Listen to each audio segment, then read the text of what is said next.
চ্যাটজিপিটির মাধ্যমে ইসলামের বিভিন্ন বিষয় জানতে চাই, সেখানে যেসব উত্তর দেওয়া হয় তার উপর নির্ভর করা যাবে কিনা।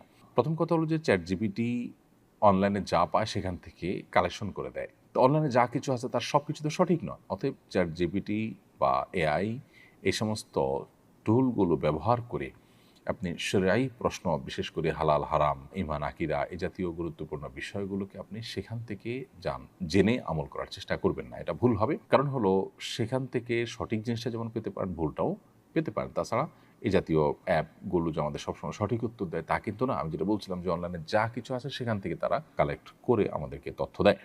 সো আপনি তাদের কাছ থেকে যদি তথ্য নেন এবং এটার উপর নির্ভর করেন তাহলে সেক্ষেত্রে আপনি ভুল সিদ্ধান্তে উপনীত হতে পারেন। এজন্য যদি সেখান থেকে কোনো কিছু পান সেটা যদি ক্রস চেক করে আপনি সঠিক বেঠিক যাচাই করে নিতে পারেন তাহলে সেটা ঠিক আছে, আর না হলে সেটা ঠিক হবে না। কোরআন এবং হাদিস ভিত্তিক এই যে ইলম, এই যে নলেজ, ইসলামিক নলেজ, এটা কিন্তু দ্বীনের অংশ, এটা আমাদের ধর্মের অংশ।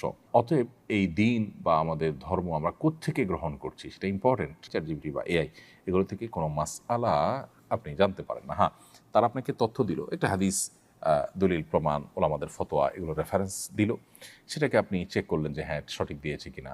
প্রয়োজনে তারা তো অনেক সময় ওয়েবসাইটে লিঙ্ক দেয়, সেই লিঙ্কে গিয়ে আপনি চেক করলেন, দেখলেন, এরপর ভিত্তি করে আপনি আমল করতে পারেন। অর্থাৎ সরাসরি তারা হালাল বা হারাম বলে দিল আর সেটার উপর আপনি আমল করলেন, এমনটি করা উচিত হবে না।